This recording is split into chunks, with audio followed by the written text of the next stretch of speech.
Katakuri was supposed to be a massive dragon. The Warlords were just never supposed to exist to begin with, and Ace was never supposed to get the Fire fruit. And these are just some of the insane things that almost happened or almost never happened in One Piece history, and they definitely would have completely changed the entire story if they had come true, so let's talk about them. And I actually want to kick things off at God Valley real quick because it's revealed two crazy missed opportunities for the series already. Once in the Kuma version of the flashback, and now another one in the more Rocksteady Zebek-centered version too. Because I cannot believe that both Ivankov and Katakuri both got snubbed out of having the Azure Dragon Fruit by like seconds. It's absolutely hilarious to me that Oda would double down on this bit, but I'm absolutely here for it. Like, imagining what Kaido's insane powers and transformations would have looked like maybe with Ivankov is probably one of my favorite memes in the community, and on the flip side, there's been some incredibly sick fan art of Katakuri with the dragon fruit too. And actually took the liberty of hiring an incredibly talented artist to produce some amazing renditions of these forms.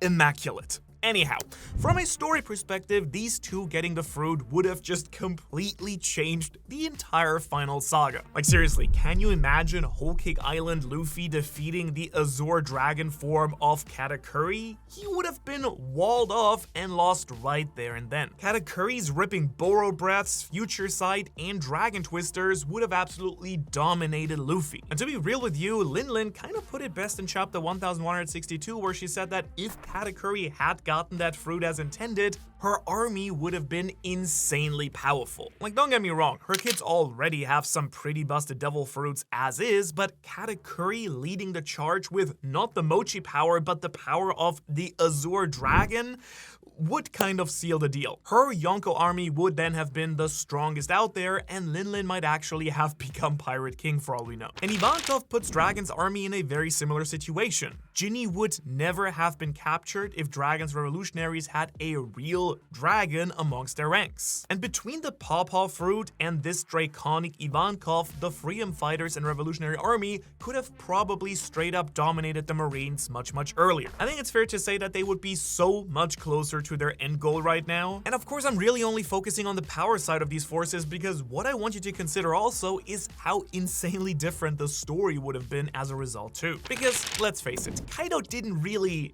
need this fruit to become super powerful. He's an Oni who had the will of a conqueror. I think as a member of the Rocks crew, he would have just been fine anyways and probably become a Yonko anyways. But so many little things would have just rippled into the future had Kaido not gotten this fruit from Big Mom, or stolen it from Big Mom. King would probably have never broken out of Punk Hazard because Kaido might not have even been sent there. Which of course also means that poor little Momonosuke would never get this fruit, so say goodbye to Wano country if Kaido ever overtook it. But maybe that wouldn't even be relevant anymore because Oden could have possibly saved Wano if he was only dealing with a quote-unquote regular Kaido anyways. And I already mentioned that Ivankov could have potentially created a situation where Ginny was never captured, Kuma might have had a much happier life with the love of his life, and Bonnie, well, probably wouldn't exist. That means he'd never have to become a warlord, meaning that Luffy would never meet him, and straight up, Luffy could have just died during Sabaody, and then died in Impel Down because Ivankov didn't have their fruit. And since someone's gonna try and hit me with the Pacifista only exists because of Kuma, that's actually not exactly true, because Vegapunk was already hired to make some Pacifista. It was just kind of ideal for him to use Kuma because he's a buccaneer, and the world government had a lot of leverage on it. And honestly, this is probably just the tip of the iceberg, so it's absolutely wild to consider how complicated and reliant the story is on this single action happening that way on God Valley. It didn't need to be this way, but Oda for some reason made it a key plot point of Kaido's story, and I actually really like how it's been fleshing things out. It's also just a great testament to how each character makes insane ripples on the future of the story by themselves. I mean, if any of the actions in this video were different, the resulting butterfly effect would have been insane and immeasurable. And let's just keep the Kaido train going for a moment and prove that point to you, because after seeing God Valley, I've come to another conclusion. Kaido is a total homie to the Rocks crew. The dude is clearly framed as the little brother of the gang, and even though he's a menace, it's clear that he's got loyalty to his fellow crewmates. And so recently, I've actually completely shifted my thoughts about what Kaido's motives were at Marineford. I've actually proposed proposed a bunch of ideas over the years, such as Kaido going to Marineford to kickstart his big final war plan early, or the idea that Kaido thought Ace was Joy Boy and wanted to free him so that one day Ace could kill Kaido and become Joy Boy that way. But right now, after seeing how Rox's crew dynamic actually was, I really think that Kaido was just on his way to Marineford to help Whitebeard, right? Like, Kaido squared up with Imu on a whim to test his powers, and throughout the entire Rocks crew flashback and the Kaido stuff we got during Wano, it is very clear that he just genuinely looked up to Newgate. It's actually super unexpectedly wholesome, considering that Kaido really didn't have a family of his own, and when you really think about it, it really feels like Whitebeard's first son was Kaido in a lot of ways. Especially because Whitebeard was the person that recruited Kaido to the Rocks crew to begin with, so it's actually kinda adorable. Now, we do know that Shanks was the one who intercepted Kaido, unless it was Shamrock, but let's stick with Shanks for here, and, you know, him stopping Kaido from making his way to Marineford. Which actually also makes me question why Shanks felt the need to stop Kaido, but I guess that's beside the point for this video. What if he actually couldn't stop Kaido? I think we would have actually seen the King of the Beasts stroll up to Marineford, and boy howdy, things would have been way different than we experienced them. Imagine the Toby Roppo, the Three Calamities, and Kaido all together leveling the battlefield while Luffy tried to save his brother. Literally, genuinely, it's the coolest possible battle I can imagine. Like, Whitebeard is riding on Kaido to essentially earthquake bomb the Marines, while Luffy is dodging pirates and marine chaos to make his own way up to the execution stand. King and Marco just burning the place to the ground. Meanwhile, Dofi would be super confused on what to do since most of his business, you know, is actually working for Kaido. I think it would have had the potential to be even more chaotic and strange than God Valley was. And who knows, maybe even the Gorosei would have shown up too, or the Holy Knights. And I have no doubt that Oda teased Kaido here because we'd eventually learn about Kaido's origins and the Rocks crew, and we'd have this exact discussion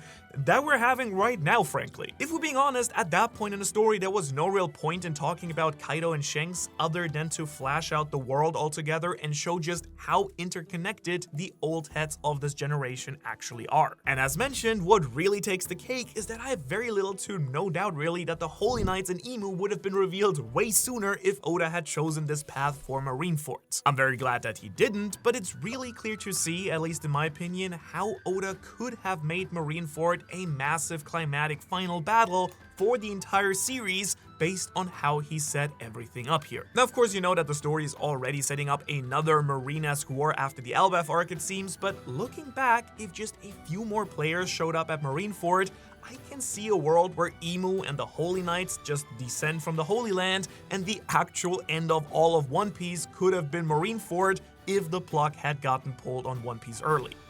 Thank God that it didn't. But now, since we've talked about Kaido a bunch, let's shift things over to the man who actually stopped him, everyone's favorite celestial dragon, Red Hair Shanks. In case this is news to you, we learned during chapter 1138 that Shanks spent some significant amount of time up in the Holy Land, and we learned that it was actually quite longer than we initially all thought during chapter 1152 when Shanks was catching up with my man Scopper Gaban here. But as we've seen with Monkey D. Dragon's quest to save the Figureland kiddos here, there was a high chance that Saint Maffy took Shanks and Shamrock back to the Holy Land, and Shanks would have just been a high-ranking member of the Holy Knights. And dude, honestly, if I can be real with you here for a second, I'd love to see a novel or spin-off manga for this very scenario. Like, I think it goes without saying that Shanks and Dragon are two characters we are all craving for more information on, right? Just give us something, Oda, please, even if it is not canon. Plus, low-key, it'd be a hype way to reveal information about the world government and the Holy Land that is canon without having to, you know, shoehorn it into the main series first. But fine, since Oda won't, I'll do it myself.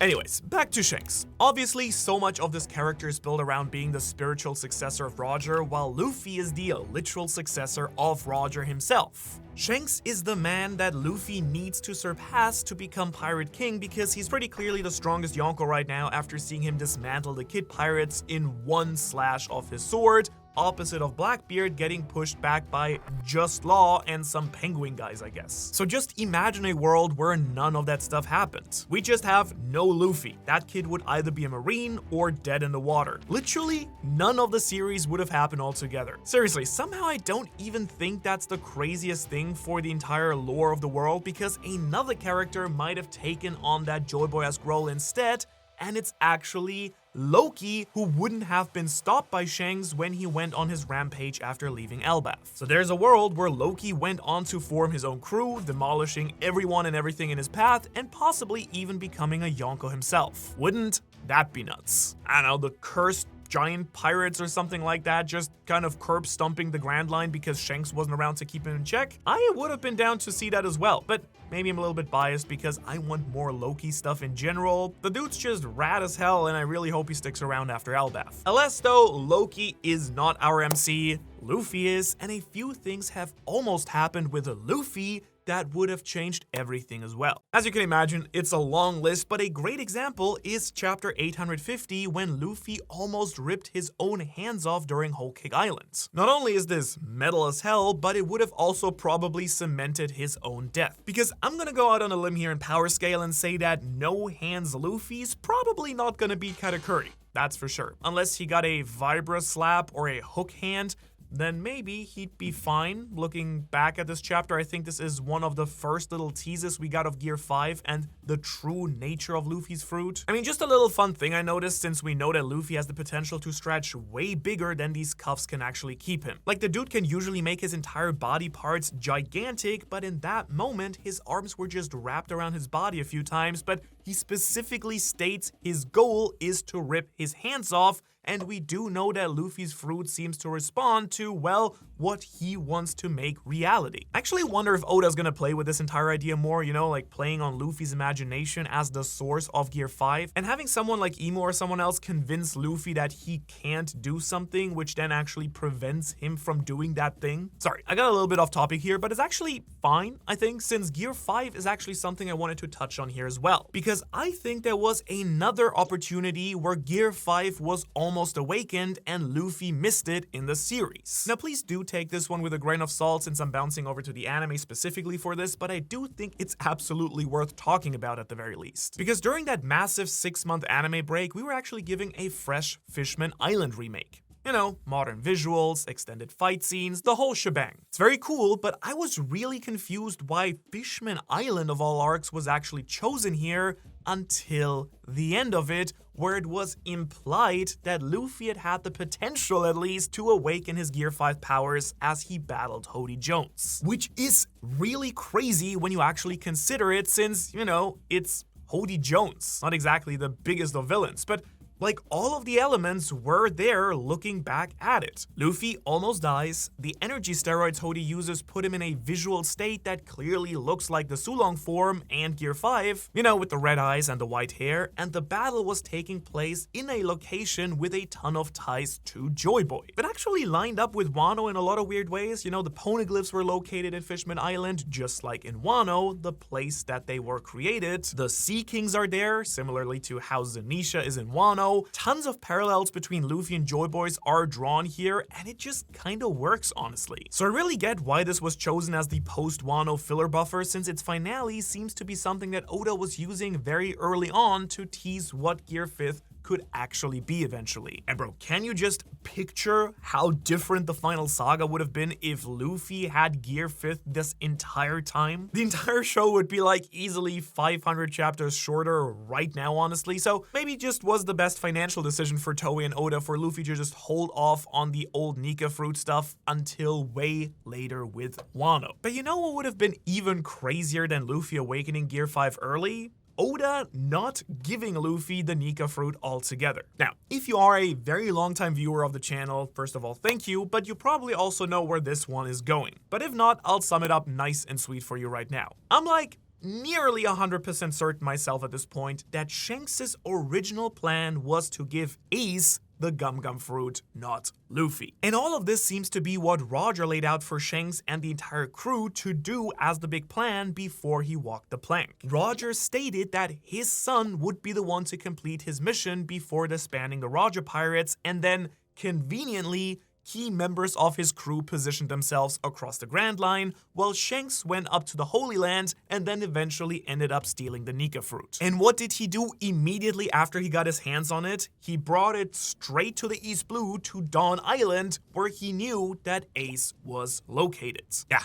I think that Shanks just really screwed up and Luffy ended up filling Ace's intended spot instead. Now, we of course love to see it since Luffy is the man, and imagining a world where Ace was the protagonist is actually a little bit painful. I mean, he's a little bit too cool and a little bit, to be real with you, too generic of an MC. He's the son of the Pirate King after all. It's kind of the generic anime trope of my dad was the legendary figure of the past and I'll surpass him, kind of vibe. And I love that Luffy isn't, well, that. So while it would have definitely been insane to see Sun God Ace running the nines with Kaido and Big Mom and Shanks eventually, I do really prefer Luffy running the ship here, if we can even call it that, honestly. But I won't lie, it would have been hella fun to see my favorite character that we all definitely know about, Mask Deuce, get the Flame fruit in this timeline instead. Now, in case you have no idea who I'm talking about, Deuce is Ace's right-hand man who had a 50-50 shot of getting the fire fruit powers. In the Ace light novel, which yes is a thing, Deuce and Ace together ate it at the same time, but Ace swallowed first, swallowed harder, swallowed better. You get the idea. He's got the powers and Deuce didn't. What a deuce. But this wouldn't have been the problem if Ace had the Nika fruit, so pretty cool other possibility that would have come from this very situation. And actually really thinking back to it, the fire fruit is a very similar spot to kind of the Azure Dragon fruit as well. Since Luffy was trying to preserve Ace's legacy by ensuring the fruit was in his possession, he even tried to offer that fruit to Frankie during the beginning of Dressrosa. Yeah. That happened. Now, Frankie obviously declined, he didn't want it, and that's why eventually we see Sabo end up with the power, but it's really wild to think that there's a chance that Deuce or Frankie, out of all people, would have been fire fruit wielders, and I kind of feel like we definitely got the better timeline in the main story, though fire fruit Frankie honestly also kind of rips. And that's enough about hot things, unless of course you want to talk about me. Join the Patreon. There's exclusive Ohara content there, but more importantly, I post hot pics of me there every 10 minutes for you specifically. Yeah, I'm talking to you, Kevin. I can't even finish the bit. Okay, can't take myself too seriously, I guess. Okay, sorry for that. We're going to cool off a little bit and talk about the goated Admiral Aokiji, since, there was a pretty good chance that he would have become the fleet admiral instead of Akainu. After a heated 10-day battle, at least officially, my boy Kuzan lost to Akainu and eventually left the Marines, joining Blackbeard. But he could have very well won that fight, and instead of that sour red dog running the show now, the Pheasant Man could have reigned supreme. All hail the blue pheasant.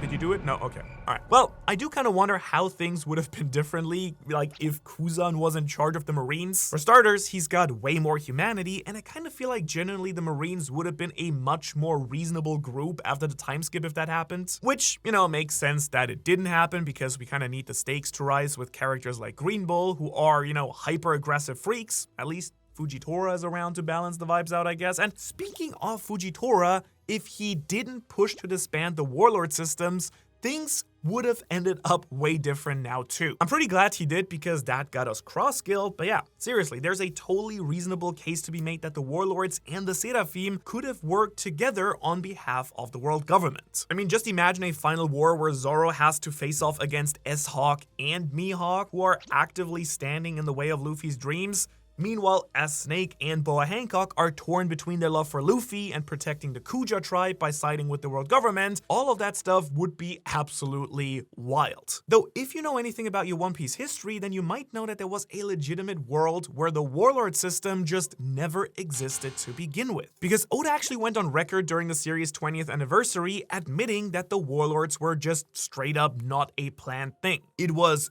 just supposed to be the Yonko, which my headcanon thing were initially Whitebeard, Kaido, Shanks, and Crocodile, at least based on how the initial arcs were being set up and how the Yonko were originally revealed. But since the series then ended up crushing it, luckily, he created the Warlord, so, he could extend the series and buff things up a little bit. It's kind of weird to think that there's a version of the story drafted up without Boa, Moria, Dofi, Kuma, and the entire rest. Not Mihawk and Jinbei, they seem to have been planned from the beginning and then retroactively became Warlords, but it would definitely be interesting to see how Oda intended the story to go without these absolute top tier characters in the mix, like unimaginable nowadays. And speaking of top tiers, there's one specific top tier I do need to talk about here because they were absolutely snubbed out of joining the crew last moment. To this day, Yamato joining the crew is one of the most clearly planned and clearly set up bits in the series, at least from my perspective, and I'm fairly certain that the only reason that they aren't on the crew right now is because Oda didn't want to add 2 Straw Hats in the same arc. In fact, arguably, Vivi and Carrot also both got screwed over in similar ways. I mean, I know all of them will eventually return to join Luffy in some way, shape, or form, hopefully, but man, I am very sour that Yamato is not in the mix to this day. Can't get over that. Which would be absolutely awesome because it means that there would be even more Conquerors on Luffy's crew as a result too. It would be just like the Rock's crew. You know, Whitebeard, Kaido, Big Mom, pretty much just the same thing as Zoro, Loki, and Yamato as Straw Hats. And actually thinking of it, did you know that there's only 26 Conqueror Haki users confirmed in One Piece as of the release of this video? If you want to know who they are and how they stack up to the Haki man himself, Shanks, go click on this video right here. Otherwise, thanks for watching, thanks to the Patreons, and I will see you in the next video. I don't know what's wrong with my voice, sorry.